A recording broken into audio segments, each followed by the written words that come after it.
Hmm. Assalamualaikum warahmatullahi wabarakatuh. Selamat pagi abang dan kakak. Apa kabarnya hari ini? Alhamdulillah, luar biasa. Allahu Akbar.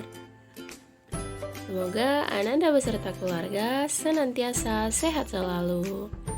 Berjumpa kembali dengan Miss Nisa dalam pembelajaran tematik tema 6, subtema 4, merawat tumbuhan, pembelajaran 2 dan 3. Nah, sebelum kita mulai pelajaran, mari sama-sama kita berdoa. Sikap berdoa, angkat tangannya, tundukkan kepalanya. Doa sebelum belajar. Bismillahirrahmanirrahim. Rabbi zidni ilma warzuqni fahma wa amalan mutaqabbalan. Amin ya rabbal alamin.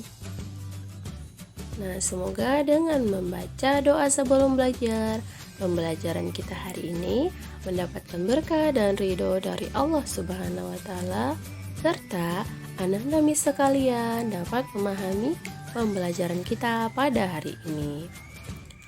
Nah, tak bosan-bosan Miss ingatkan kembali untuk Ananda Miss sekalian untuk tetap jaga kesehatan, jaga sholat 5 waktunya, dan selalu tetap semangat belajar walaupun kita masih dalam tahap pembelajaran daring ya. Ananda harus tetap semangat. Nah, baiklah kita mulai pembelajaran kita dengan pertama-tama coba kita perhatikan gambar berikut ini. Nah, apa yang Ananda perhatikan dari gambar ini? Nah, di sini ada Lani bersama teman-temannya sedang duduk dan berbincang dengan temannya yang lain di halaman sekolah ataupun di taman sekolah. Nah, di sini ada bacaan. Nah, ini dia yang warna kuning, sayangi tanaman dan jangan injak rumput. Ternyata ada di taman sekolahnya Lani bacaan tersebut. Itu menandakan bahwa kita harus merawat tanaman dengan jangan menginjak rumputnya. Nah, halaman sekolah sangat indah. Ya, bisa kita lihat halaman sekolah Lani indah bukan? Tidak ada sampah bertebaran dimanapun. Kemudian apalagi? Banyak tanaman hijau terawat. Kemudian semua siswa wajib menjaga dan merawat tanaman yang ada. Jadi kalau sudah halaman sekolah kita indah, banyak tanaman hijau terawat, apa yang kita lakukan? Nah, ini menjaga dan merawat tanaman yang ada. Jangan malah kita injak atau kita buang sampah sembarangan. Nah, kalau kita membuang sampah sembarangan, maka halaman sekolah kita menjadi tidak indah lagi, tidak bersih lagi, begitu. Nah, tanaman tidak boleh dirusak dan diinjak. Nah, merawat tanaman di sekolah adalah hal yang harus dilakukan semua siswa. Tanaman di halaman sekolah membuat sekolah tampak indah. Nah, tanaman di halaman sekolah jangan diinjak. Jangan pula membuang sampah di halaman sekolah. Kenapa, Miss? Nah, jika tanaman diinjak, tanaman akan rusak. Halaman sekolah tidak akan nampak indah lagi. Membuang sampah di halaman sekolah membuat lingkungan tampak kotor. Nah, seperti yang sudah Miss bilang tadi bukan? Kalau tanamannya kita injak, maka tanamannya akan rusak. Coba bayangkan. Di taman kita, misalkan abang dan kakak ya, taman indah, rumputnya bagus, ada tanaman hijau. Nah, kemudian diinjak-injak, bukankah itu merusak lingkungan? Nanti rumputnya nggak bagus lagi gitu. Nah, maka dari itu kita harus merawat tanaman yang ada di sekitar kita supaya tetap tampak indah, dan jangan membuang sampah sembarangan. Nah, membuat lingkungan sekolah bersih dan indah adalah kewajiban semua siswa. Jadi, harus sama-sama kita jaga ya, Ananda. Nah, berikutnya contoh pentingnya menaati peraturan untuk merawat tanaman di tanaman sekolah. Tanaman di halaman sekolah tidak boleh diinjak. Nah, sudah berkali-kali tadi Miss jelaskan. Kemudian tidak membuang sampah di halaman sekolah. Nah, ini beberapa cara untuk menaati peraturan dalam merawat tanaman di sekolah. Nah, kemudian dengan menaati peraturan tanaman di sekolah akan membuat lingkungan sekolah bersih dan indah. Tentunya hal ini merupakan kewajiban semua siswa. Nah, ayo kita baca percakapan berikut ini.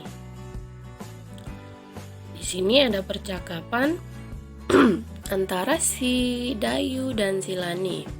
Nah, mari kita baca dengan menggunakan nada dan intonasi yang tepat. Ini pastinya sudah pernah kan ketika kita tatap muka kita membaca percakapan. Nah, ingat, kalau kata Lina itu Lina titik 2. Jika ada nama titik 2 itu tidak dibaca ya Nanda. Kita langsung membaca percakapannya itu apa. Nah, baiklah. Di sini Lina berkata, Dayu, bunga matahari yang kutanam sedang berbunga. Dayu pun menjawab, pasti bagus sekali. Bolehkah aku datang melihat? Kata si Dayu. Lina pun menjawab, tentu saja boleh.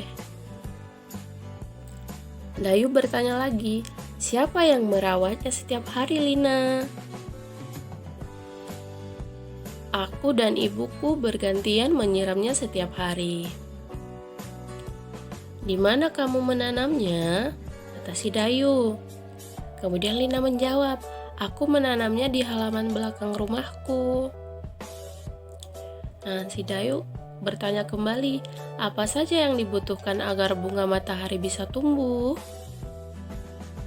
Dan si Lina pun menjawab, tanah yang subur, air, sinar matahari, dan pupuk. Kapan kamu mau datang ke rumahku? Kata si Lina. Nah, kemudian si Dayu menjawab, sore ini setelah pulang sekolah. Tanya. Lina menjawab, baiklah, sampai nanti Dayu, kata si Lina. Nah, dari percakapan tersebut, kata tanya apa saja yang digunakan dalam percakapan tersebut? Mari kita lihat. Nah, ini dia percakapan keseluruhannya. Coba Ananda perhatikan percakapan ini. Kata tanya apa saja yang digunakan dalam percakapan? Nah, masih ingat tidak? Kata tanya itu kemarin sudah kita pelajari. Itu ingat saja, ada adik Simba. A, apa? Di mana? K, kapan? S, siapa? M, mengapa? B, bagaimana? Ditambah berapa? Nah, kemudian ada kata jika diakhiri dengan kah, misalkan bolehkah, berapakah, dimanakah, itu juga termasuk kata tanya. Nah, dari yang disebutkan tadi, coba Nanda perhatikan dari teks percakapan Lina dan Dayu, kata tanya apa saja yang digunakan. Nah, mari kita lihat di teks Lina dan Dayu. Dayu, bunga matahari yang kutanam sedang berbunga. Kata si Lina, apakah ada di situ tanda tanya? Tentu tidak. Kemudian, pasti bagus sekali. Bolehkah aku datang melihat? Nah, di sini kita temukan kata tanya dan diakhiri tanda tanya. Nah, ingat Ananda, setiap kata tanya itu pasti diakhiri tanda tanya. Nah, bisa kita temukan bahwa ada kata tanya, bolehkah? Nah, berikutnya, tentu saja boleh, kata si Lina. Kemudian si Dayu menjawab, siapa yang merawatnya setiap hari, Lina? Nah, kita temukan lagi tanda tanya di sini. Berarti kata tanyanya adalah siapa? Aku dan ibuku bergantian menyiramnya setiap hari. Di mana kamu menyiramnya? Nah, kita temukan lagi tanda tanya. Berarti yang mana Nanda? Tanda tanya kata tanyanya? Iya, yaitu di mana? Aku menanamnya di halaman belakang rumahku, jawab si Lina. Apa saja yang dibutuhkan agar bunga matahari bisa tumbuh? Nah, mana kata tanyanya? Iya, apa? Kemudian Lina menjawab, tanah yang subur, air, sinar matahari, dan pupuk. Kapan kamu mau datang ke rumahku? Iya, di sini ada kata tanya, kapan? Berarti kemudian Dayu menjawab, sore ini setelah pulang sekolah. Baiklah, sampai nanti Dayu. Nah, dari percakapan ini ada kita temukan 5 kalimat tanya dengan kata tanya dan diakhiri tanda tanya. Nah, ingat Ananda, setiap di awal kalimat ada kata tanya dan diakhiri dengan tanda tanya. Itulah kalimat tanya. Seperti yang sudah Ananda buat kemarin pada latihan kita yang pada pembelajaran 1. Nah, membuat pertanyaan yang sudah ada jawabannya. Bagaimana itu Miss caranya? Nah, berikut caranya. Contohnya, misalkan di sini sudah ada jawaban, Ibu Dayu menanam berbagai bunga di depan rumah.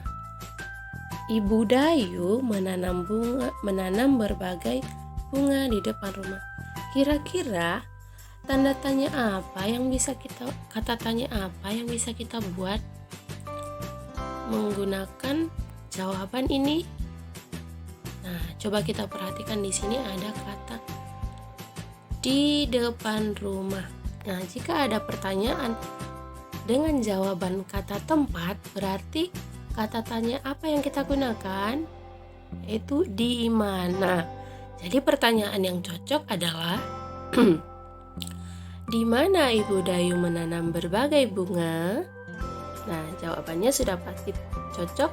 Ibu Dayu menanam berbagai bunga di depan rumah.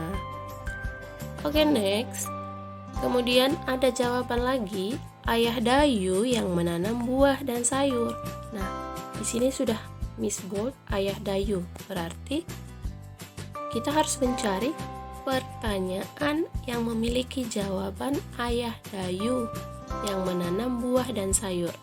Jika ada jawaban tentang orang atau nama orang atau seseorang, maka pertanyaan yang kita buat harus menggunakan kata tanya siapa.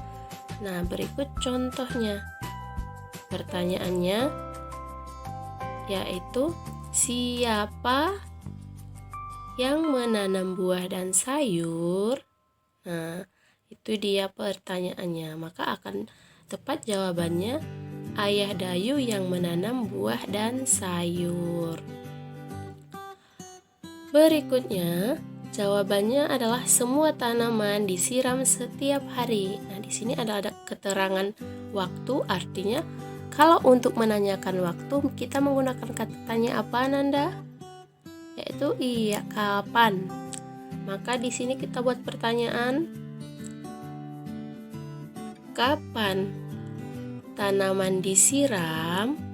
Nah, jadi bisa kita buat jawabannya semua tanaman disiram setiap hari. Nah, begitu ya Ananda. Semoga Ananda bisa dapat memahami tentang kata tanya. Kreasi berupa hiasan dapat dibuat dari berbagai bahan buatan. Nah, di sini ada beberapa gambar. Pada gambar A, ini merupakan gambar bunga yang terbuat dari berbahan plastik. Kemudian pada gambar B, coba Anda perhatikan, ini juga gambar bunga, tapi ini dibuat dari bahan tisu. Dan pada gambar C, ini gambar bunga yang dibuat dari bahan kertas. Nah, akan Anda perhatikan ternyata bunga itu bisa ya kita buat kreasi ataupun hiasan dari bahan-bahan yang sederhana seperti plastik, kemudian tisu, dan juga kertas. Membandingkan berat benda. Nah, di sini ada beberapa gambar yang menunjukkan ataupun menandakan cara kita untuk membandingkan berat benda. Ada lebih dari, kurang dari, dan sama dengan. Nah, dalam membandingkan berat benda, kita memiliki syarat satuan berat harus sama. Maka baru kita bisa membandingkan berat benda tersebut. Contohnya, ons harus kita bandingkan dengan ons. Jangan kita bandingkan ons dengan kilogram. Nah, kemudian kilogram harus kita bandingkan dengan kilogram juga. Dan gram juga harus kita bandingkan dengan tentunya gram. Nah, contohnya di sini ada dua keranjang mangga, ada yang berukuran 5 kg dan ada yang berukuran 1 kg. Nah, mana nih yang lebih besar dan mana yang lebih kecil? Apakah mangga 5 kg atau 1 kg? Mana yang lebih berat?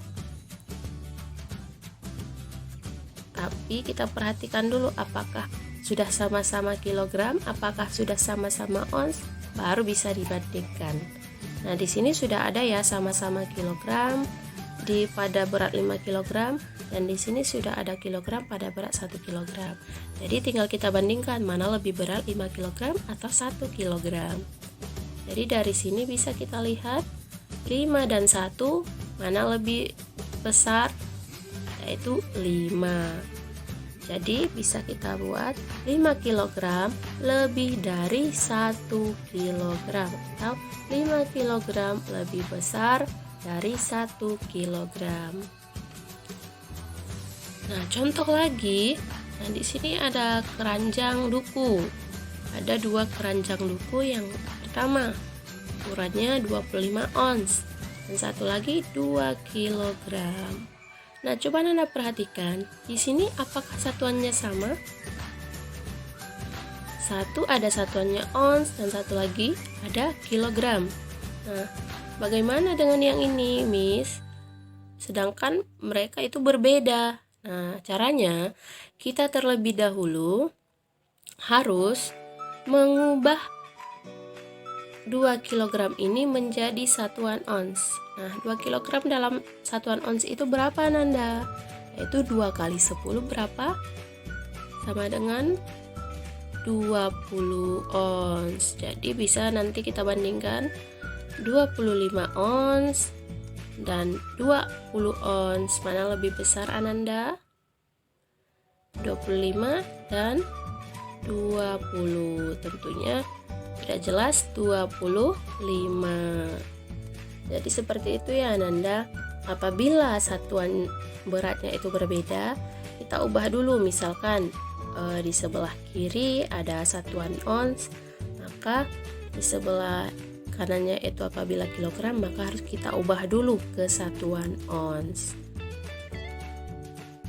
Oke, tidak terasa pembelajaran kita hari ini sampai di sini ya, Ananda, untuk hari ini. Semoga Ananda Miss sekalian dapat memahami pembelajaran kita pada hari ini. Let's say hamdalah, alhamdulillahirabbil alamin. Miss ingatkan kembali, tetap jaga sholat 5 waktu, jaga kesehatan, dan semangat belajar. Akhiri, wassalamualaikum warahmatullahi wabarakatuh.